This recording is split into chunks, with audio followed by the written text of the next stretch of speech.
Hello, everyone, and welcome to my redraft of the top 10 picks of the 2019 NHL Draft. I got this idea for this video from a YouTuber called O Nyquist.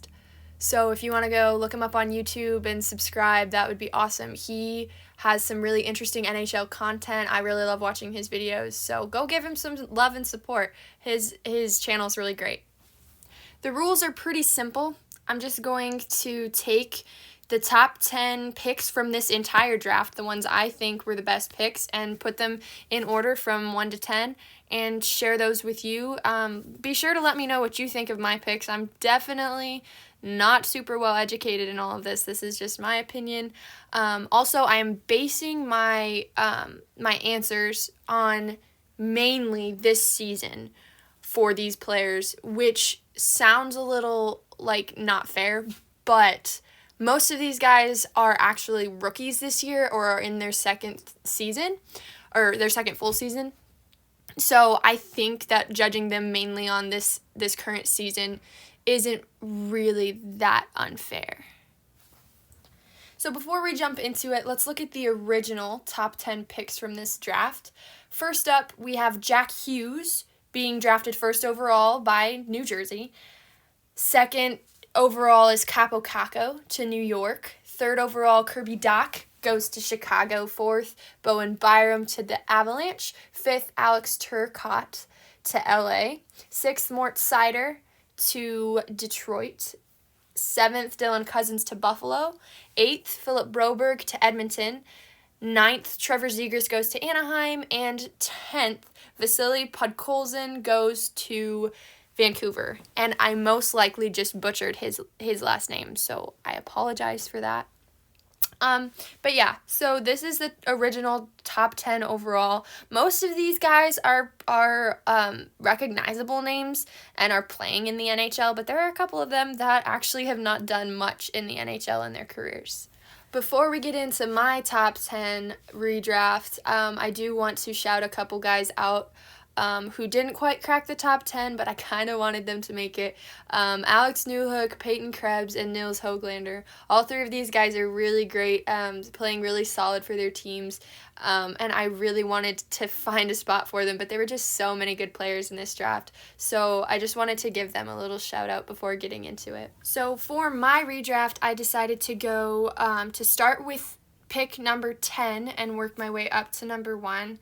So yeah, let's hop right into it. So going 10th overall to the Vancouver Canucks, I have Kaapo Kakko, which I feel so bad for doing.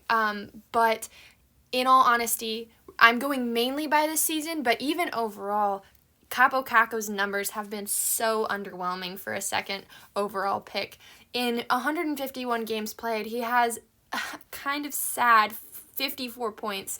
And I know rookie season's coming right out of a draft. He was young, and that's got to be tough, I'm not saying that at all.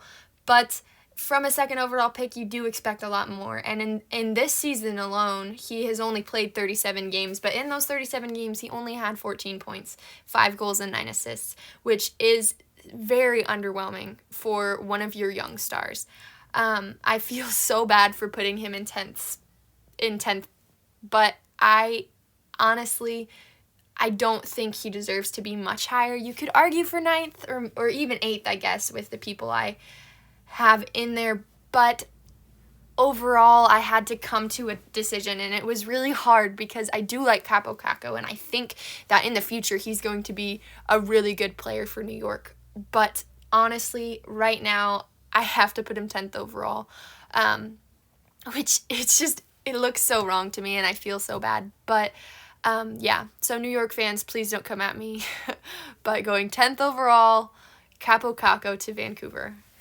Next up, going 9th overall to Anaheim, I've chosen Matt Boldy. And this is an interesting pick to me because he's not a very flashy player, I guess, but he's already gotten 27 points in 35 games as a rookie.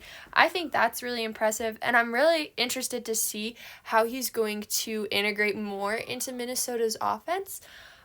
He's already done quite a bit for them, and as he starts playing with players like Kaprizov and Zuccarello, I think he will even, bolster those numbers even more, and it'll be really interesting to see.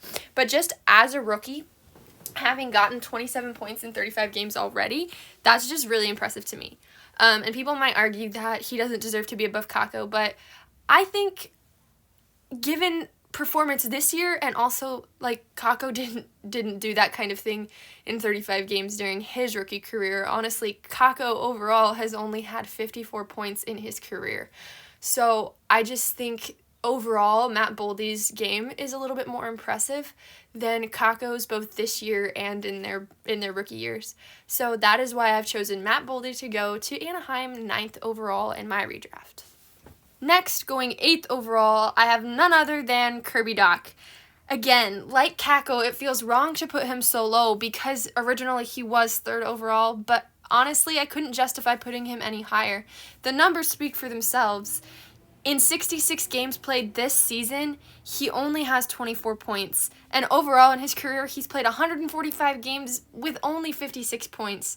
Not really great for a 3rd overall pick. I will give to him that he's had to play on a difficult Chicago team, lots of weird things happening over there, and they've not been very good for the past 3 seasons.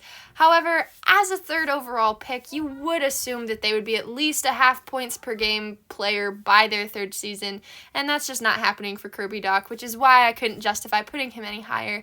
I could even argue for Matt Boldy to take this spot given numbers and gameplay this season, but I think Kirby Dach deserves that 8th spot just because he's had to play on a Chicago team. Hasn't been very good for the past 3 seasons, as well as that Boldy is still pretty young and we've only had a small sample size of what he can do so far. So yeah, overall, Kirby Dach, 8th overall to Edmonton in the 2019 redraft. Next up, going 7th overall to the Buffalo Sabres, I've chosen Spencer Knight. Originally drafted 13th overall by Florida, he hasn't done too bad for them this year. In 23 starts, he's gotten a 15-8-3 record, a .904 save percentage, and a 2.90 goals against average. While these numbers aren't exceptional, that's a pretty solid backup goaltender, and I think he has really good potential for becoming their starter here in the future. And that is why Spencer Knight is going 7th overall to your Buffalo Sabres. Next up, going 6th overall to Detroit, we have Dylan Cozens. Cozens is one of the many up-and-coming stars there in Buffalo, and with 35 points in 67 games, he's doing pretty well over there. On top of that, I'm really interested to see how he's going to impact Buffalo's offense in the future. He's going to continue to evolve into an even better player, and it's just going to be really exciting to see, which is why I'm picking Dylan Cozens 6th overall to Detroit. Next up, going 5th overall to LA, we have Bo Byram. Now, Bo Byram, I feel like is kind of underrated because of the fact that he's on the same team as Cale Makar, but they're both insane offensive defensemen. In only 18 games played this year, he has 5 goals and 6 assists for 11 points.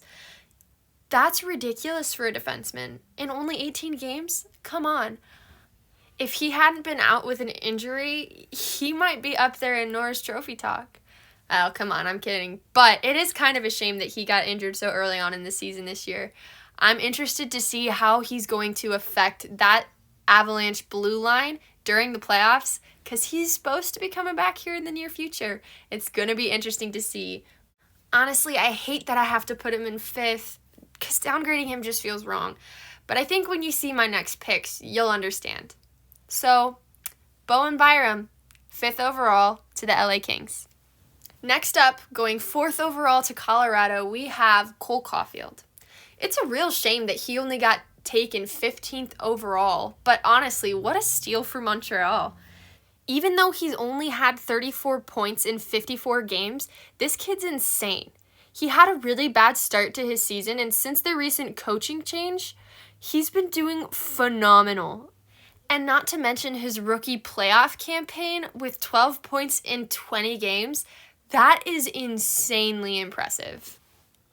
This kid is the future of the Montreal franchise, and I'm so excited to see what else he's going to do for the NHL and for the game of hockey.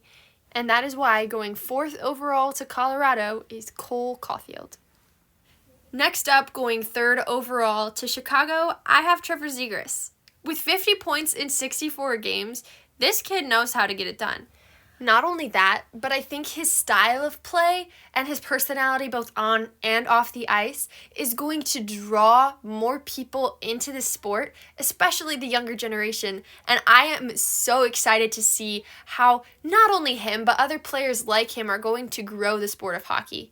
You can't deny the skills that this guy has, and if he keeps it up at this pace, man, there's going to be no stopping him. And that is why Trevor Zegras is 3rd overall to the Chicago Blackhawks. Next up, going 2nd overall to the New York Rangers, we have Moritz Seider.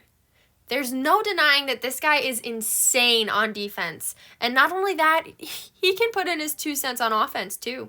With 5 goals and 39 assists for 44 points on the year, this kid is kind of insane. He also receives, on average, 23 minutes of ice time per night, which means Detroit is trusting him defensively. And somehow, with being on the ice 23 minutes per game, he still only has a plus-minus of -6.